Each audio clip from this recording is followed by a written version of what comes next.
over to Miss Brittany and her ball pythons. Miss Brittany, take it away. Hi, everyone. My name is Brittany. I am a marketing and enrollment coordinator here at PA Virtual. And today I'm so excited that you guys all came and joined because I want to share some information about some of my family members, which aren't as typical as you normally think. You think of, family and family pets, those wonderful, cute, fuzzy dogs and cats and everything that we love. And don't get me wrong, I have dogs myself. I grew up with cats and stuff. I love them as well.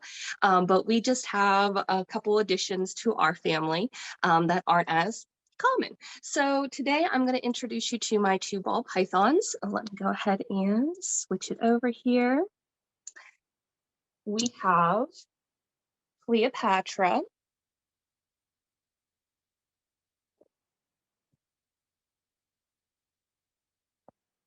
And we have Medusa. Oh, there you go, bud. All right. So these guys are ball pythons. Another thing that they're normally called actually originally is royal pythons. So ball pythons are actually the smallest of the 26 species of pythons. So these guys don't get horribly big, but they get big enough. So ball pythons, what are they and everything? Of course, again, they're a type of python, but specifically these guys, they're called ball pythons because instead of striking at things or trying to bite stuff like some other snakes, their defense mechanism is to curl up in a ball. So what they'll do is they will cover their head and wrap the rest of their big muscly body around their heads to protect themselves. So that is why we call them ball pythons, but originally they were called royal pythons. And the reason they were called royal pythons is because what they would do is they would actually wear these snakes. They would go ahead and wrap them around their necks, around their wrists, and kind of wear them as ornamental jewelry. And you think, oh, that sounds silly, right? It's a snake. But actually, these guys are some of the most docile snakes you will ever go ahead and meet. Again, their defense mechanism is curling up into a ball. So they're pretty laid back and relaxed snakes. Now, obviously, every snake's different and has their own personality, just like us. So depending on how they were raised and everything, some of them may be a little crabbier than others. But these guys, we have had them, they will actually be turning 6 this summer. So we've actually had them for a very long time. We've had them since they were just a couple months old, and we have handled them a lot. So they are very, very friendly. They are very handleable. A lot of the times you don't want to touch snakes on their heads. They're very shy and self-conscious about their heads. But these guys, they don't seem to mind very much because we've handled them so much and so often. So come here, bud. I want to go ahead and show you guys off. So typically these guys are both males, even though we have Medusa and Cleo. We bought them as females, but we found out later on that they were actually both males. But they don't mind, so we just kept their names the same because, we still love them either way. And these guys in particular, Medusa is considered a pinstripe, and Cleo is a normal. Now you're like, what the heck does that mean? What pythons do is they have different morphs. So instead of different subspecies or different looks or patterns, what they call them is morphs. And believe it or not, there's over 5,000 different types of morphs. Can you believe that? Is just crazy incredible, right? These guys, Cleo here is what we consider a normal. So this is your traditional looking ball python.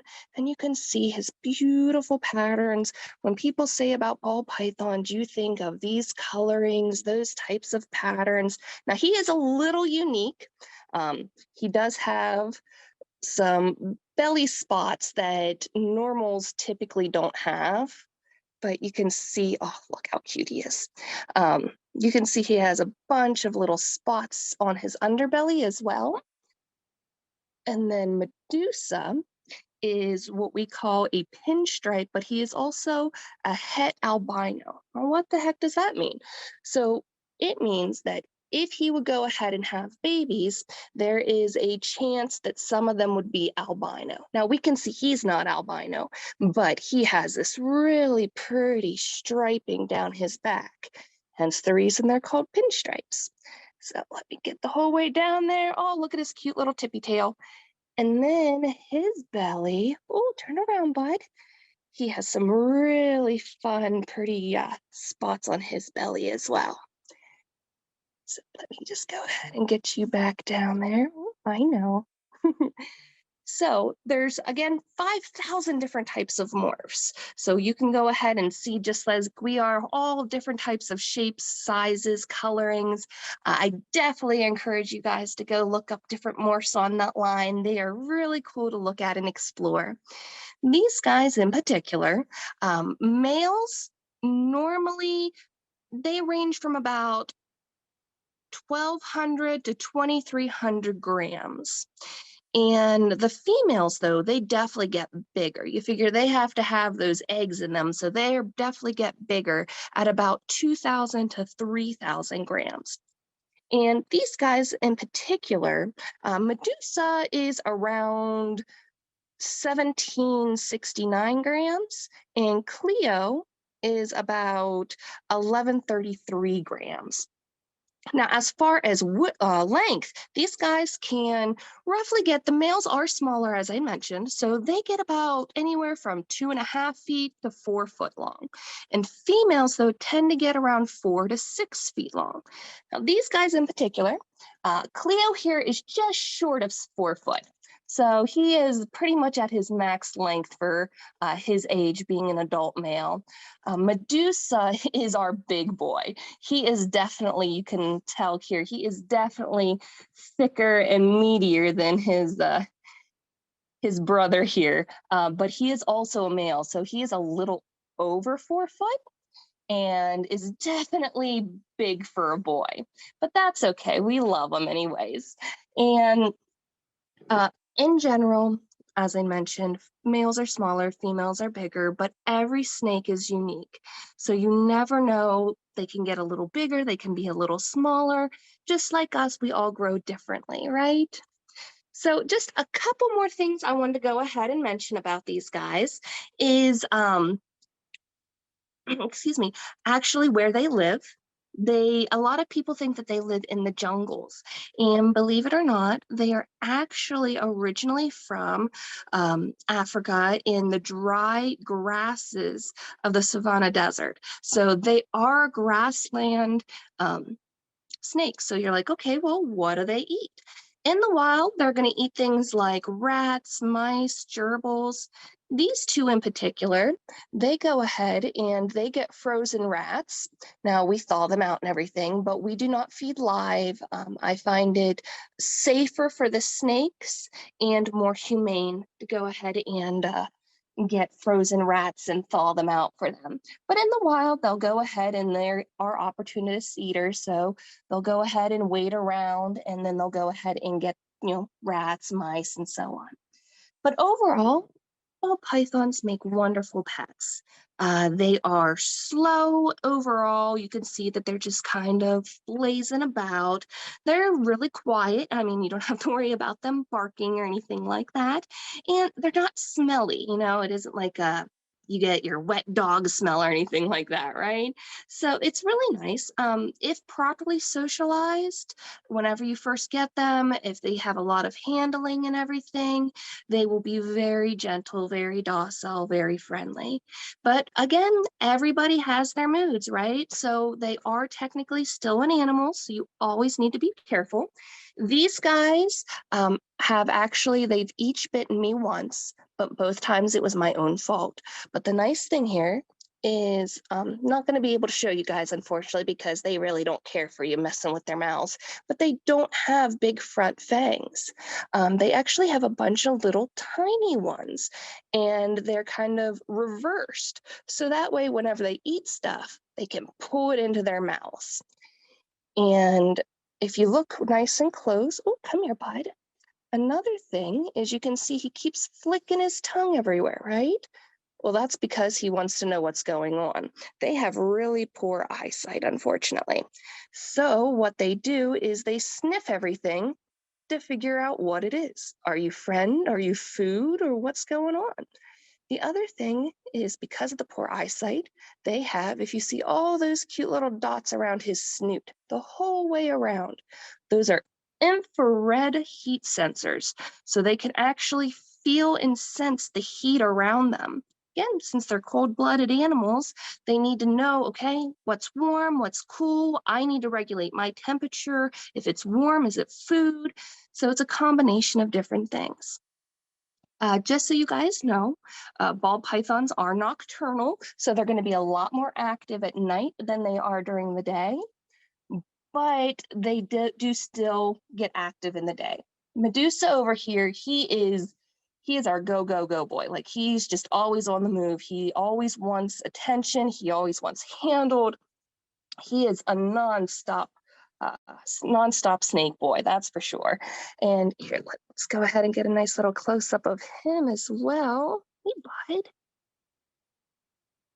So as you can see, they're not being mean, they're being nice and docile and everything. So overall, they're really wonderful pets. They are easy to take care of. I feed these guys. Ooh, seems like I'm a little fuzzy here. Sorry, guys. Let me focus up. I feed these guys about once a month for Cleo and about once every 6 weeks for Medusa. So as you can see, as they get older, you don't need to feed them as often.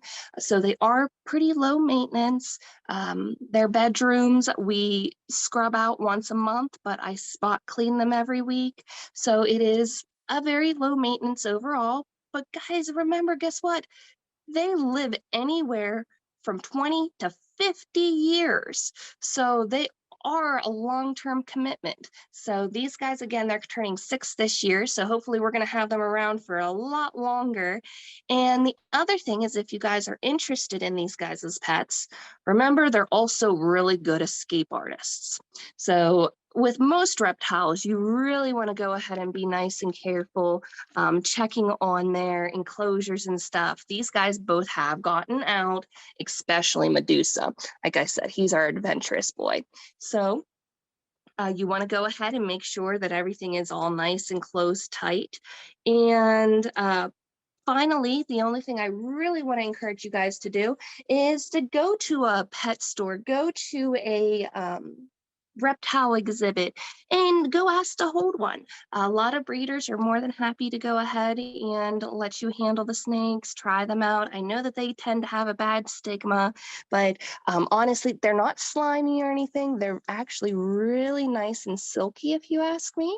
And especially with ball pythons, they're typically very docile and nice. But overall, I think that that's about all I have to say.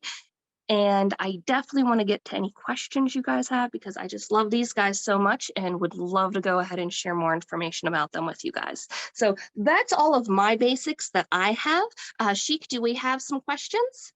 We have a ton of questions. So one of the ones I think a lot of people are interested in, you said that they don't really bite, but they bit you before. What would make a snake that normally does not bite someone? That is an excellent question. And believe it or not, unfortunately, it was my own stupidity. I was getting ready to feed them, so I was handling their rats. So then, therefore, my hands smelled like rats. And then I put my hand right in front of their faces. So, since I put my hand right in front of their face and I smelled like their food, they each latched onto me.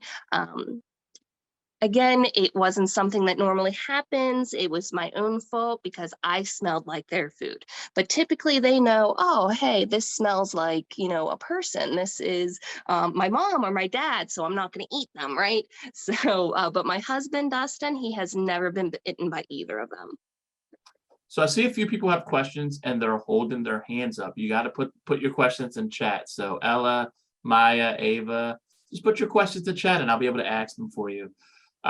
Stephen wanted to know, how long does it normally take for them to have a meal? Like if they were eating a mouse, how long would it take for them to actually eat it? It actually depends. So Medusa here is a really good eater. He will go ahead and get now he gets large rats. Um, he gets it down within, I'd say, 15 minutes or so. Cleo, on the other hand, he's a bit of our problem child eater and tends to try to nom down on the rat right in the center. And unfortunately, you need to eat it from the head down.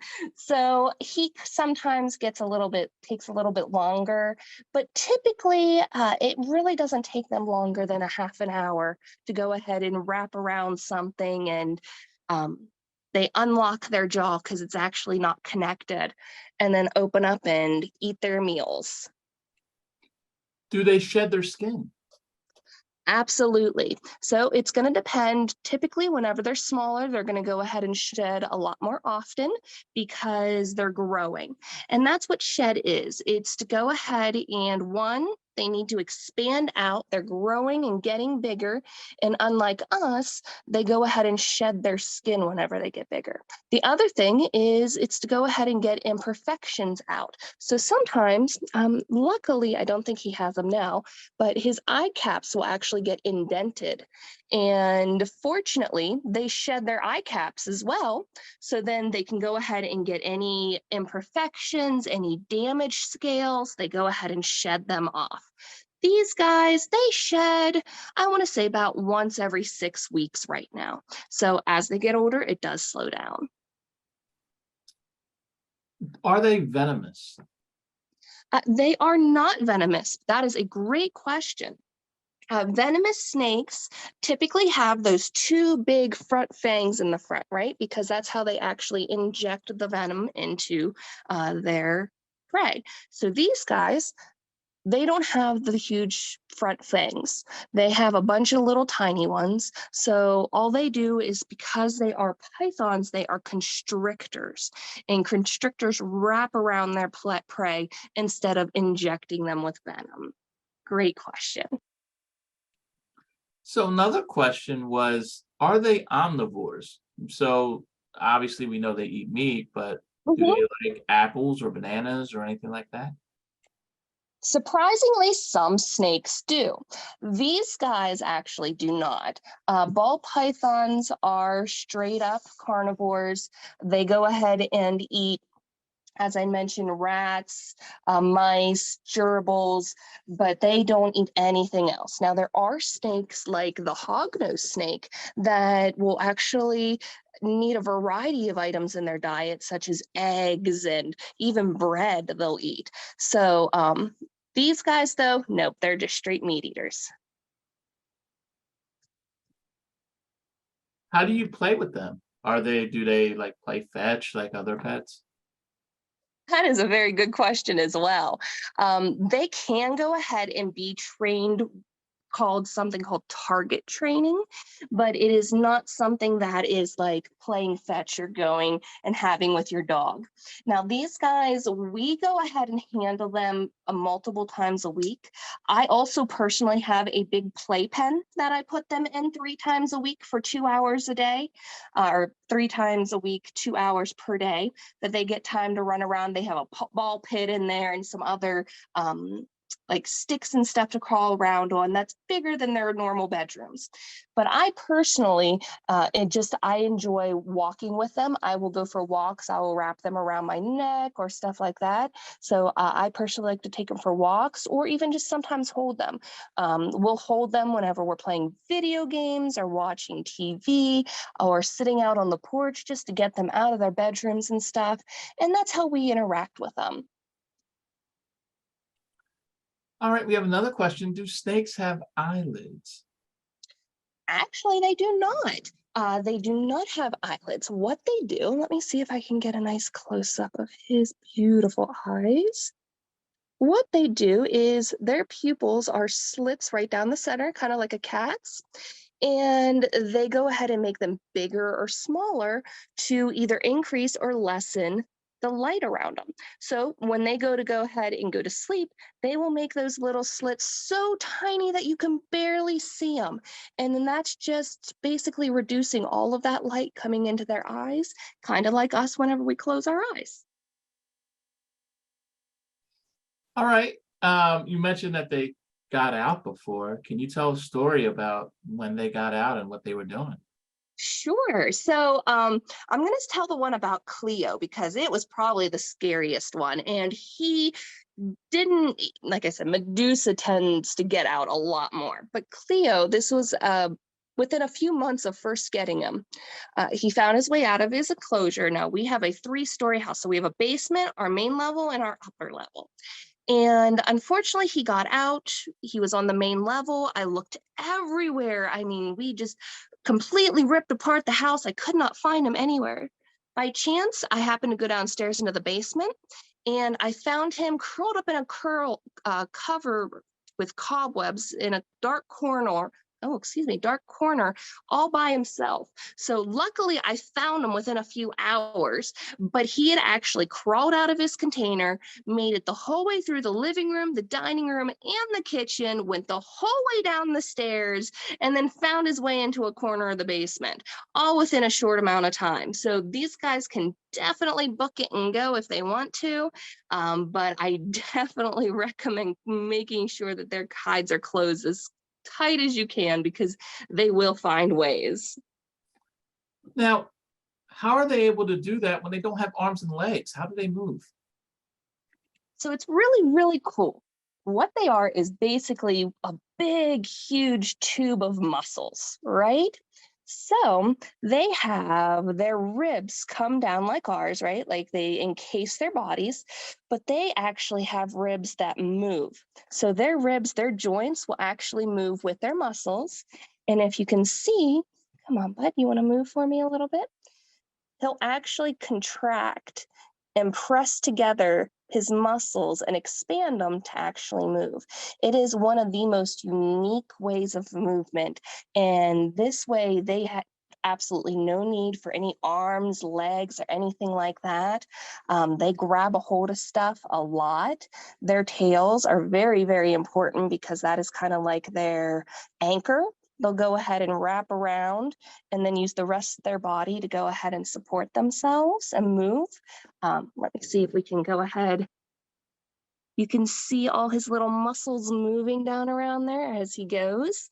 So it's definitely a unique thing for an animal, that is for sure. But they are very, very mobile and very active, even though they don't have hands and fingers. Are Cleo and Medusa related? And if so, do they like dislike each other, like how you might not like your little brother or sister? That is a wonderful question. So they came from the same breeder. So we bought them both from the same breeder, but they do have different parents. They both have completely different moms and completely different dads. But they were bought together. So, they are just adopted siblings for each other. But he was born, Medusa was born in July and Cleo was born in September. So they're only a couple months apart. They are not housed together. They do need separate enclosures. These guys are not super social creatures. They can tolerate each other. And these guys, especially because they have been together for so long, because we hold them together and so on, you can go ahead and have them together like this for short amounts of time, as long as you are watching them and everything. As they get older, they do tend to get a little bit more crabbier. I guess maybe you can say that they're in their teens right now and they're a little crabby against each other. So every now and then we do need to go ahead and watch. But overall, they're really good with each other because they've been together for so long. We handle them together. But keep in mind, whenever it comes to their bedrooms, you do want to keep them separated. They do each need their own individual bedroom. If you were to see a snake in your backyard or, walking around, how can you tell if a snake is dangerous or not? In the wild, you should just assume that all snakes are dangerous and just leave them alone. For the most part, snakes are not going to go ahead and hurt you if you don't hurt them. It's the same with these guys. You treat them with love and respect, then everything will be fine. In the wild, though, you can never be 100% sure whether or not a snake is poisonous or venomous or not. So we want to make sure that, okay, these guys were born in captivity. They are pet snakes, whereas the guys out in the wild, they were born in nature. Out there in the wild, they are wild animals. So if you do see one, you want to go ahead and be mindful. Obviously, if, for example, the other day we had a big, huge black rat snake right in the middle of our road because he was trying to warm up. Well, we didn't want him to get run over, so I did go ahead and get my snake hook, and I went ahead and I removed him from the road. But again, that's because I've been handling snakes for a long time. I have the proper equipment and the knowledge to do so. So if you guys do see snakes out in the wild, I encourage you to admire them, maybe take some pictures, but leave them alone. You don't go ahead and touch them or try to grab them because you never know for sure. And of course, you want to go ahead and be safe. That's interesting. You mentioned that the snake was trying to warm up, so it went into the middle of the road. Now, us, us humans, we're warm-blooded, but snakes are cold-blooded. Can you go into the difference? Sure. So us as humans or mammals in general, we're warm-blooded, so we can create our own heat. So cold-blooded animals like reptiles and amphibians, they actually cannot produce their own internal heat source. So that means that they need to go ahead and find their heat elsewhere. The biggest thing is warm surfaces. I have a bunch of little ribbon snakes and garter snakes around my porch because we have a lot of cement slabs and other nice warm areas where they can go ahead and lay on and absorb that heat into their body. Now, these guys in their bedrooms downstairs, they have a warm side and a cold side. So in their warm side, they have a little hide that has a heating pad underneath. And then on the other side is their cold side where there is no heating or anything like that. And then they have to regulate their body temperature themselves. So you'll see them a couple times a day going back and forth between their warm and cold side, depending on the temperature outside, to help regulate their body heat. Now, you talked about this earlier, but can you explain the whole thing with their tongue and the deal with that? Like they're trying to figure out where they are, but they could also like smell with their tongue. Like, can you go into what's up with that? Absolutely. So, snakes don't have the same type of sensory input as we do, right? Like we smell with our nose, we see with our eyes, we taste with our tongue. These guys have a couple adaptations because you figured they're out in the wild, they're in the grasslands, they need to work with what they have. So their eyes themselves, as I mentioned, aren't the best eyesight. So they need to compensate. And what they do is they will continuously flick their tongues. When they flick their tongues, they capture little bits and pieces of stuff and it brings it into their mouth. And on the roof of their mouth, they actually have this unique gland that goes ahead and signals to their brain, oh, this is food. Oh, this is a friend. Oh, this is, my sibling. It goes ahead and tells us it's kind of like whenever you guys go out and you take a big whiff in the morning and you smell bacon, right? Like your parents are making bacon or something like that. You sniff that, you smell it, you know it's bacon, right?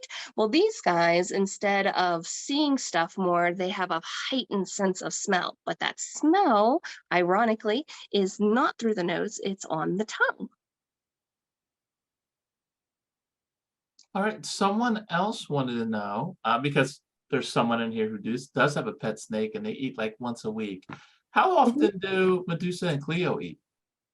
It all depends on the snake. So different types of snakes will have different dietary restrictions or different, how much they should eat. These guys, Cleo here gets medium-sized rats, and he gets a rat about once every 4 weeks. Now you can see he is definitely smaller than our big meaty boy Medusa over here. So you can tell the biggest rat that he should get is about that big. So it's whatever the thickest part of their body is how big of a rat. So he gets fed about once every month. And then Medusa here, as you can see, as I mentioned, he is a lot thicker. He gets fed about once every 6 weeks, and he gets large rats. And again, the biggest thing is that you shouldn't feed them anything larger than their largest part of their body, because it's not going to be healthy. It's going to be more difficult for them to get down. So the nice thing here is, depending on the snake and depending on how old they are, you don't have to actually feed them very often. So younger snakes definitely need fed a lot more because they are growing kids, right? So, but these guys, they're considered adults now, so they don't get fed as often. Okay, we had a couple more questions. And if you still have questions, you can type them in. So I'm going to give you 2 at a time. Is that okay? Sure.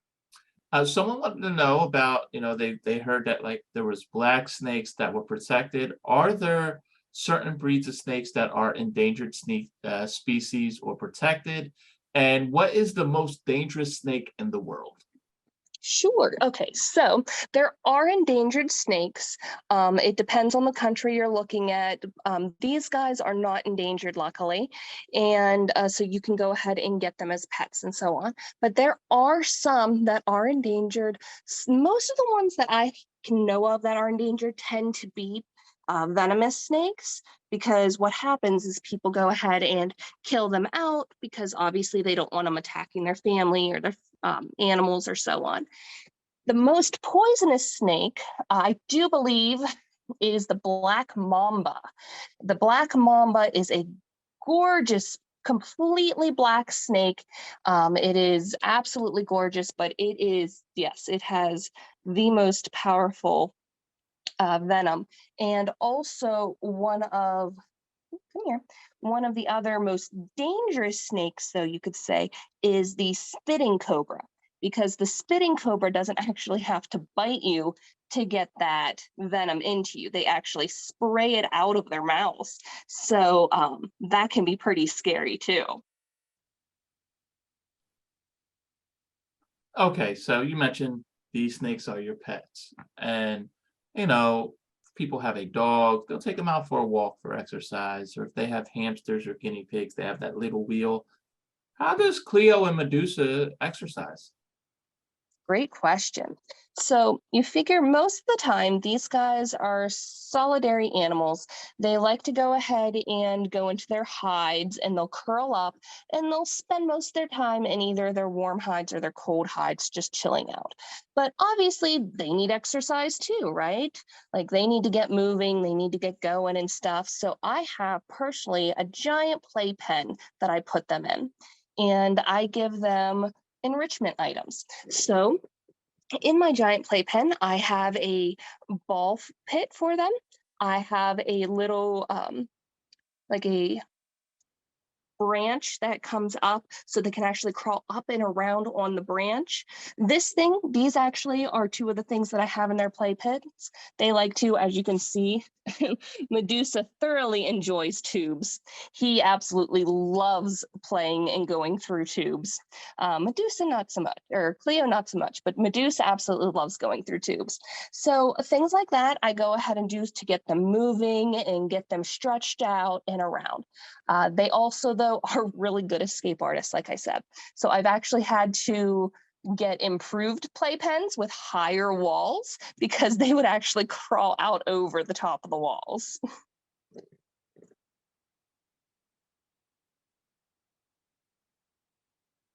All right, and I'm going to ask 1 or 2 more.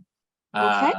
So someone wanted to know, how many eggs can a snake lay? And also, you mentioned that both of these snakes are male.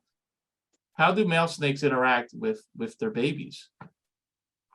Both very good questions. So it is going to depend on the size of the female snake itself.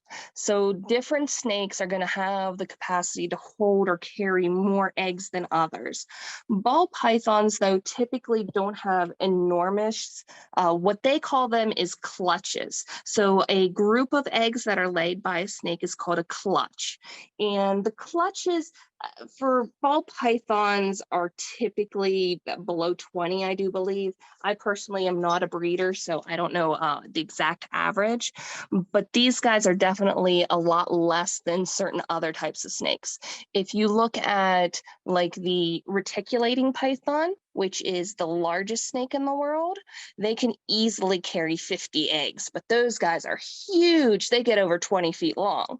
So these guys, granted, their eggs are smaller, but they're also not going to have huge clutches. And I do apologize. What was the second part of the question? Like, what do male snakes do with their Ah, young? that's right. Okay, so technically, the males have nothing to do with the eggs after everything is said and done. They're literally not a part of the family afterwards, pretty much, because male snakes are just about living and just going off and doing their own thing, basically. They'll go ahead and breed, they'll go ahead and females will lay the eggs. Females will go ahead and lay on the eggs to keep them warm since they don't generate their own heat. They need to keep them warm and stuff to go ahead and hatch. And then once they hatch, that's it. Snakes typically don't stick around with their kids.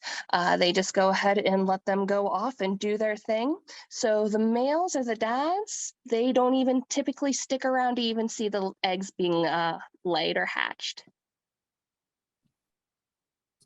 So do the male snakes pay child support? That's crazy. I know it's a little unfair, huh? But also, again, the mom snakes, they just kind of go ahead and leave things go, though, too, then. So once they actually hatch out of their eggs, it's kind of like you fend for your own. So there's lots of animals that tend to do that, especially whenever it comes to reptiles. So, but yes, that is a good question. Okay, we have one more question. If you can't do this, that's okay.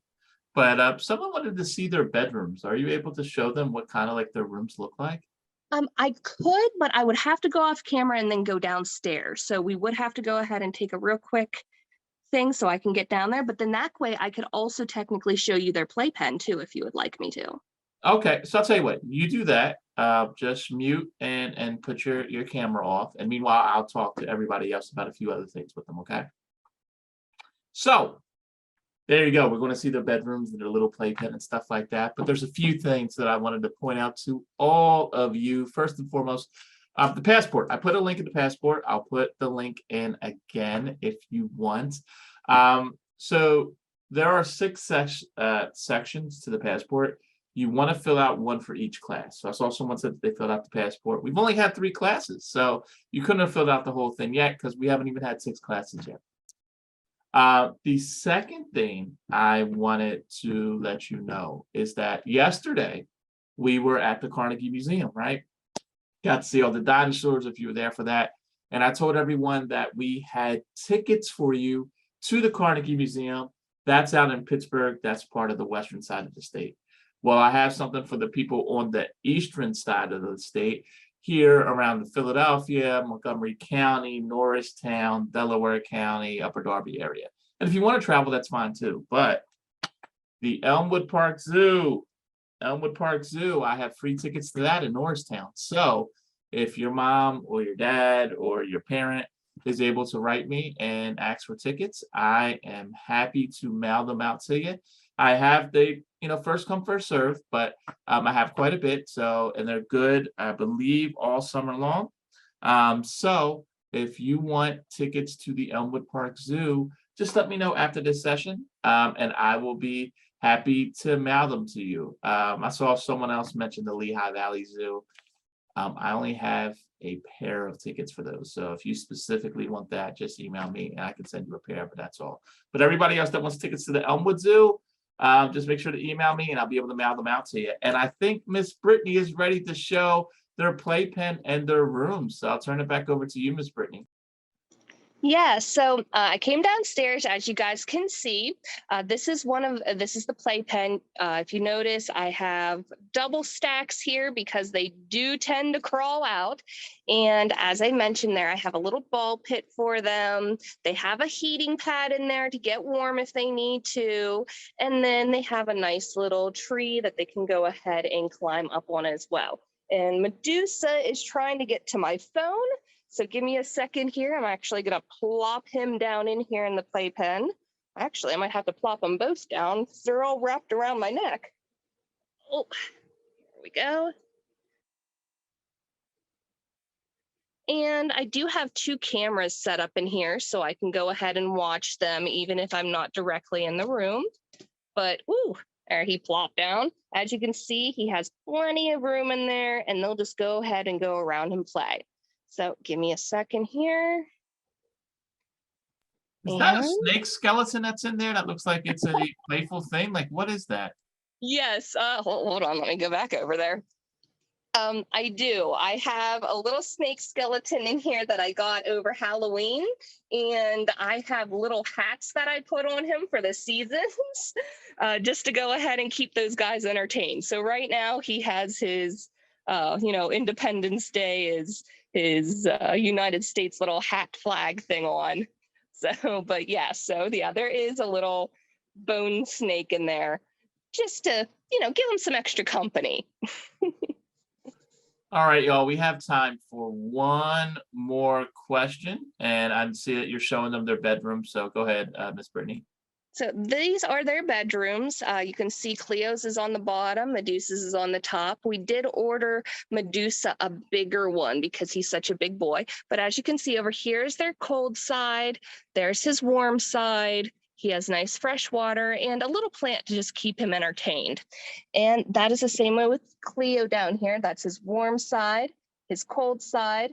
Got some fresh water and a nice little plant. You can see I have the heating pads right under here. And I do believe somebody was asking earlier, and here is actually one of Medusa's skins that he shed. I do believe it was about 2 or 3 weeks ago. And let me see if I can get the eye caps. Let's see here. If you look, see that white thing right there? Those are actually the eye caps that come off whenever they shed. So they really do shed everything. So they don't have eyelashes then, right? No, they do not. All right, y'all. Well, I just wanted to thank Miss Brittany for sharing Medusa and Chloe with us. I think we learned quite a bit about not just snakes, but that they can make good pets, and a little bit about how to treat a snake if we see it in the wild, which is leave it alone, let it do its thing. Looks like Chloe was a little thirsty there. But just wanted to point out a few things. Once again, let me see if I can do the passport link in chat for you guys again. Give me 1 second here. Actually, let me put the YouTube link in first. So this is the YouTube link. If you want to check out some of our videos on YouTube that we've done in the past, including where we were at the Carnegie Museum yesterday and what we did on Tuesday, you can check that stuff out too. As far as Tuesday, we did making paper airplanes. Tomorrow, we are going to Reading, Pennsylvania. Reading, Pennsylvania is home of the Reading Fighting Phils. That baseball team is going to be giving us a tour of the stadium, show us all the ins and outs, the locker room, the radio booth, all that fun stuff. So that should be a lot of fun too. As I mentioned, I have Elmwood Park Zoo tickets. If you want, you can just email me or respond to that email that you get that thanks you for coming to the summer camp sessions. And just let me know how many you need. I should be able to accommodate within reason quite a few families. So I'll be happy to send them to you. You don't necessarily have to live in Philadelphia or Delaware County or Montgomery County to go. They just happen to be the closest places. If you live in Harrisburg or you live in Pittsburgh and you feel like driving out here, that's okay too. We'll love to see it. But if there is any more questions, you can put them in chat. I'll make sure to either ask right now or share with Miss Brittany a little later on. And beyond that, I just want all of you to have a good day. Have a great Thursday, Friday Eve, if you would, and enjoy this beautiful, beautiful day. Even if it is a little raining, where I'm at, it's raining right now, but it should be clearing up, okay? So the one question about how long do snakes live, they can live 20 to 50 years, so they live quite a long time. But I just want you to have a great day, and I hope to see you all tomorrow, okay? So you guys can go ahead and leave. I'm going to stop the recording, and just have a great day, y'all.